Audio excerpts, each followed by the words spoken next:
is the art of letting go, and it's for women with ADHD. And we're really thinking about how can we unwind and really like this restless mind, how can we use yoga and nature connection? So today we're focusing on mainly yoga, and letting go, kind of meaning to let go, to release.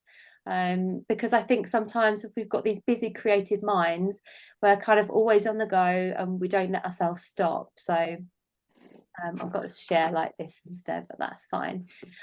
So yes, I just wanted to say welcome, and this is just a little chance for us all to connect. So if you wanted to, in the chat box, you can just say hey. So to start with, really, just to kind of break the ice. It'd be nice just to say, so firstly, I'll introduce myself. So I'm Claire, and I want you to maybe just say something about yourself in the chat box, or you can turn your camera on and say hey if you wish. So first thing about myself, something quirky. So my head's up in the clouds. I'm always dreaming of like bigger things to do. And I'm pretty childlike as well. Like I'm just really childish and a bit silly.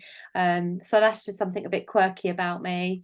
So I don't know if Linda and Sandra, if you wanted to share something, and if you don't feel like it, it's fine. Maybe you can just introduce yourself in the chat box. Hi everyone, I'm Sandra.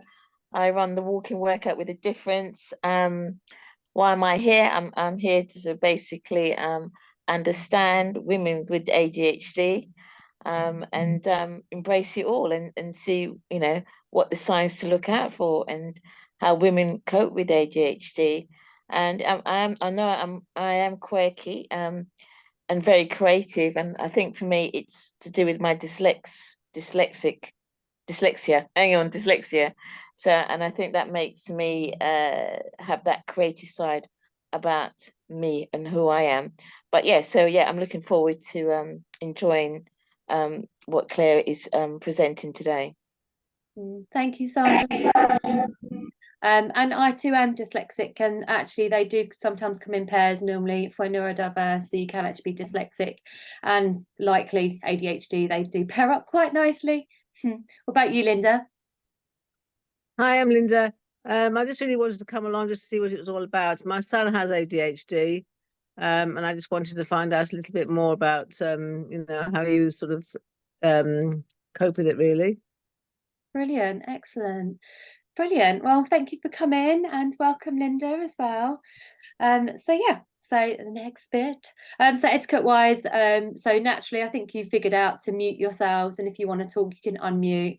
So you're more than welcome to do that as well. And so that I can stay in focus, I'm looking at kind of talking things through to you, and then for us actually to be like practical and get on with a few things together.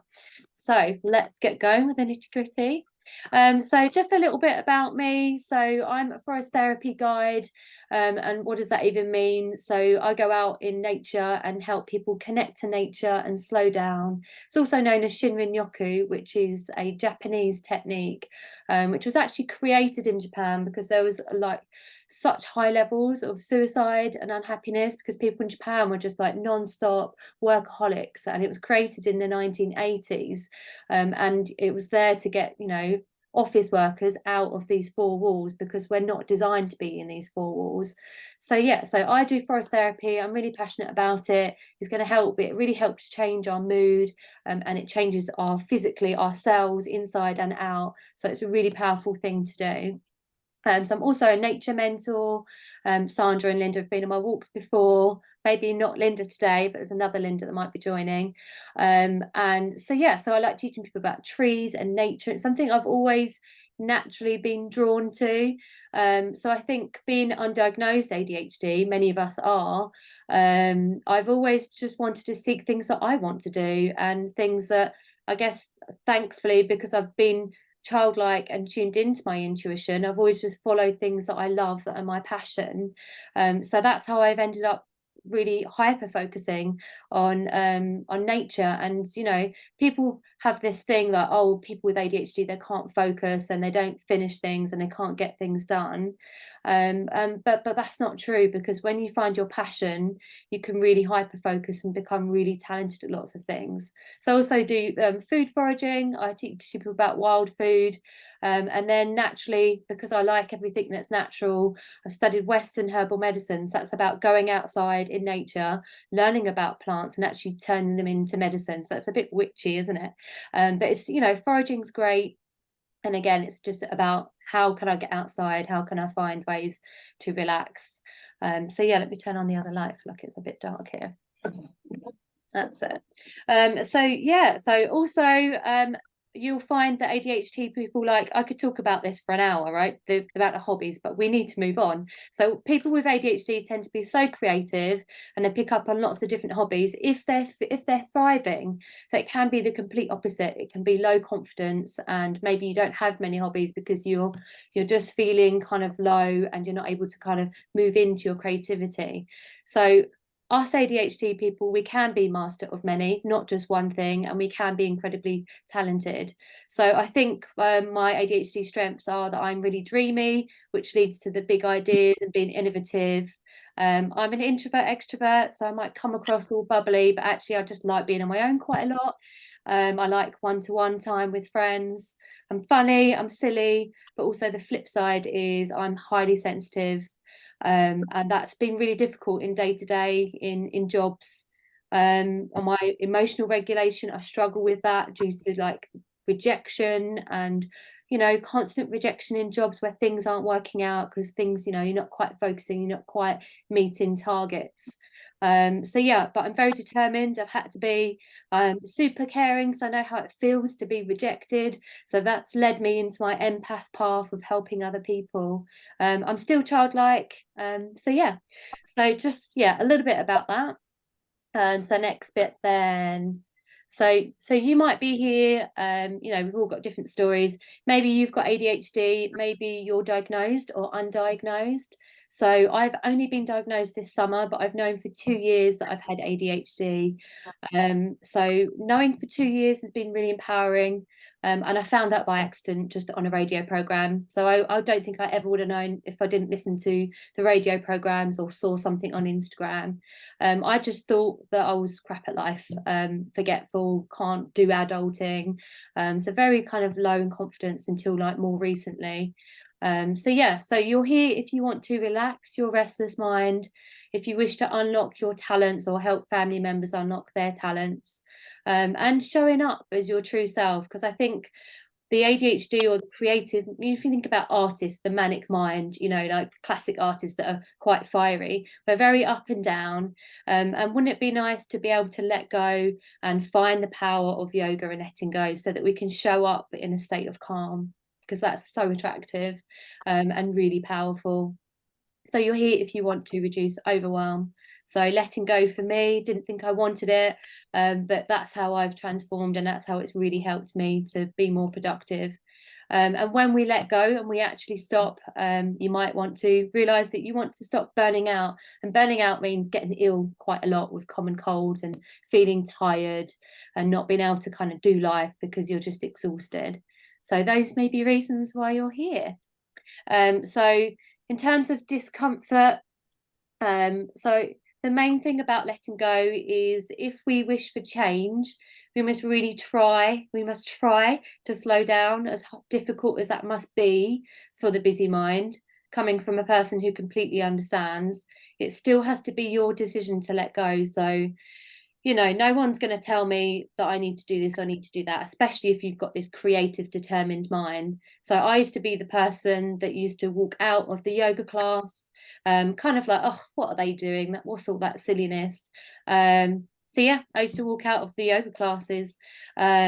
So slowing down does take practice, and there's no like right or wrong way to start. So if you're able just to relax and say, I'm going to sit still for 5 minutes, or I'm going to lay down, or I'm going to go for a slow walk, like there's no right or wrong way. And I think that's the main thing to remember. Like there's so many different ways that we can let go. So yeah, if you fancied it at some point in your own time, maybe you could tag or share this on social media, and just get the word out there. you know, because this could help other women or other people, other families. So yeah, if you stay to the end, I've got a giveaway, which is a lovely 1-hour yoga class. So yeah, so by the end of the seminar, you'll have this understanding about why letting go is so important, and it's a preventative method, which we're all missing. We're all so busy doing, and we should spend more time coming into calm so we can prevent all of this overwhelm and this burnout. And when we take that time to take a step back and look after ourselves and reset the body, it's going to prevent lost time from being unwell and being in this kind of down dip, with this lack of dopamine. We're able to reset.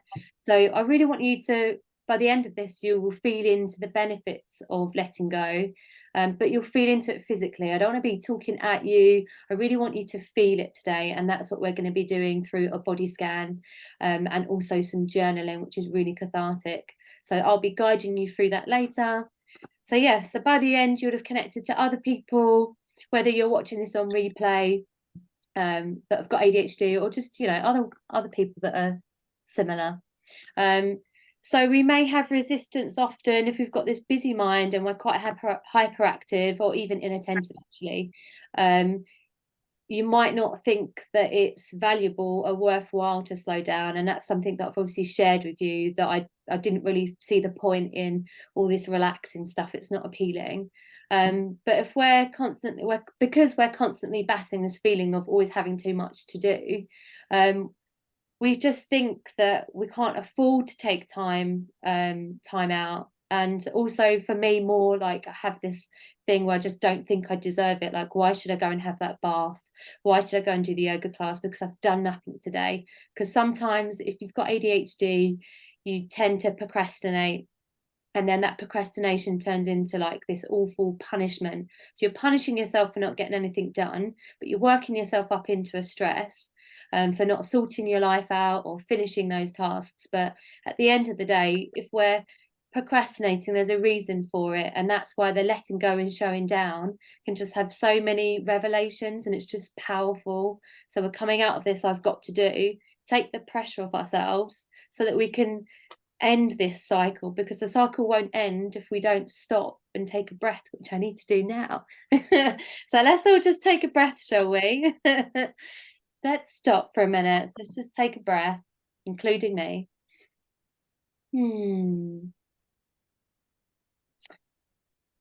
So societal resistance.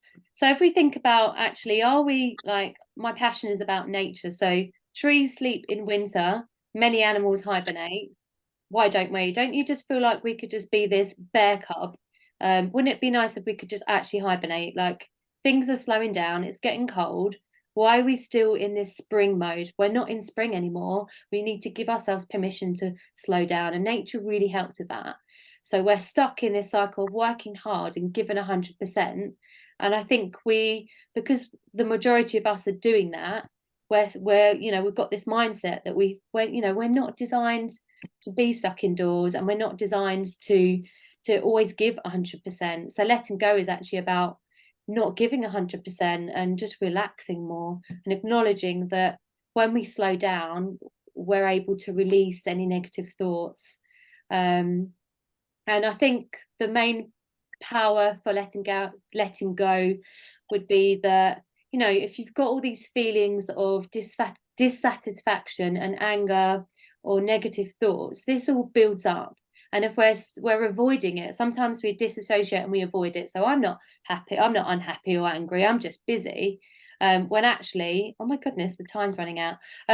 When actually, we're resisting it. So if we slow down, we're able to calm our immune system, and that will stop us from coming into all of these things like autoimmune diseases and